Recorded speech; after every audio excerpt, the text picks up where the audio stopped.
பெண்கள் உலகக்கோப்பை கிரிக்கெட் போட்டி நேற்று முன்தினம் நவி மும்பையில் நடைபெற்றது. பரபரப்பான அரையிறுதியில் இந்திய அணி 5 விக்கெட் வித்தியாசத்தில் நடப்பு சாம்பியன் ஆஸ்திரேலியாவை விரட்டியடித்து 3வது முறையாக இறுதிப் போட்டிக்குள் நுழைந்தது. இதில் ஆஸ்திரேலியா நிர்ணயித்த 339 ரன் இலக்கை Jemimah 127 run 14 boundary captain Harmanpreet Kaur 89 ரன்னின் அசாத்தியமான பேட்டிங்கால் இந்திய அணி 48.3 ஓவர்களில் வெற்றி பிடித்தது.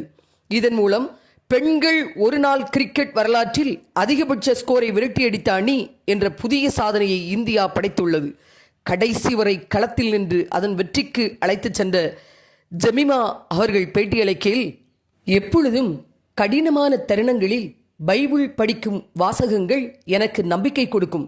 அதில் ஒரு வாசகம், சாயங்காலத்தில் அழுகை தங்கும், விடியற்காலத்தில் களிப்புண்டாகும் என்பது. இப்பொழுது மகிழ்ச்சி வந்துவிட்டது. இன்னும் ஆனந்தத்தால் என் கண்களில் கண்ணீர் நிறைந்து பெருக்கெடுத்து ஓடுகிறது.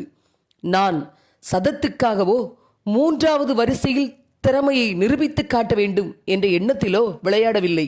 இந்தியாவின் வெற்றிக்காக விளையாடினேன். அது மட்டுமே எனது நோக்கமாக இருந்தது. அதை செய்யும்போது கடவுள் எனக்கு சாதகமாக நின்றார் என்று பேட்டியளித்தார்.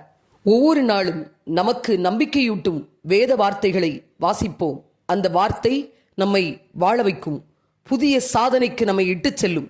இன்றும் கூட பயப்படாதே, நான் உன்னுடனே இருக்கிறேன், நான் எல்லாவற்றையும் பார்த்துக்கொள்வேன், நீ என்னுடையவன் என்கிறார் எல்லாவற்றையும் உண்டாக்கி ஆண்டு கொண்டிருக்கிற சர்வ வல்லமையுள்ள இறைவன்.